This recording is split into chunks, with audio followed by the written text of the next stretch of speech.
choquant au point de prévoir des psychologues pour les spectateurs lors de sa toute première diffusion? La nouvelle édition du Sundance Film Festival est marquée cette année par la présentation d'un nouveau documentaire accablant sur Michael Jackson, Leaving Neverland, un long métrage de 4 heures réalisé par Dan Reed. Lors de ses projections en avant-première vendredi 25 janvier 2019, à Park City, dans l'Utah, les 2 témoins principaux, victimes présumées du King of Pop, qui étaient présents, ont reçu une standing ovation. Le documentaire s'efforce de prouver la culpabilité du chanteur en se basant sur les témoignages de Wade Robson et James Safechuck.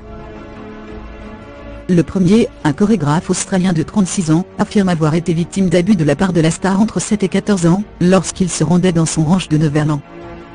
Le second, un quadragénaire, aurait quant à lui subi la même chose au même âge, lorsqu'il était un jeune acteur.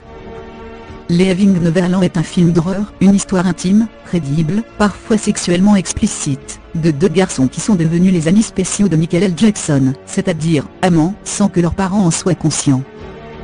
Jackson Tabindex était un démon, un prédateur, un monstre, a commenté le reporter américain Jeff Wells sur Twitter après avoir vu le film.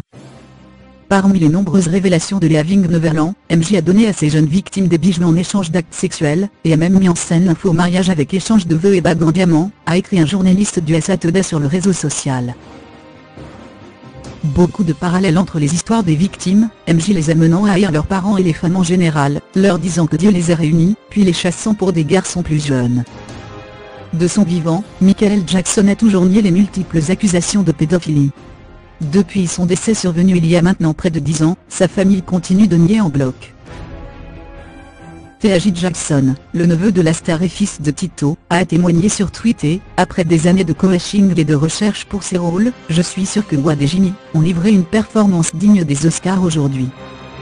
Aux médias, je vous prie de prendre 10 minutes pour faire une recherche Google avant de condamner un homme innocent, qui n'a plus là pour se défendre. » Selon le Daily Mail, suite à la diffusion de Leaving Neverland, les représentants de la famille Jackson ont qualifié les 2 témoins de parjure, puisque l'un d'eux avait juridiquement soutenu le King of Pop lors de son procès pour agression sexuelle en 2005.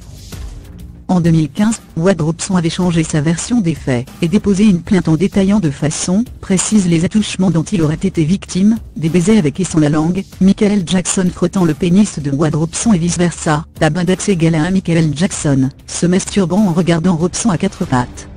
Nu. Estimant qu'il y avait prescription, le juge saisi avait rejeté la plainte du chorégraphe. Tabindex égale à un celle déposé par James Safechuck, l'année précédente, avait été rejeté pour la même raison. Je ne pense pas qu'il y ait besoin de leur dire quelque chose aux fans, de la rédaction, excepté que je comprends que ce soit très difficile pour eux de croire ça. Nous pouvons seulement accepter et comprendre quelque chose lorsque l'on est prêt, peut-être que nous ne le serons jamais, peut-être que si, a commenté Wade Robson lors de la projection.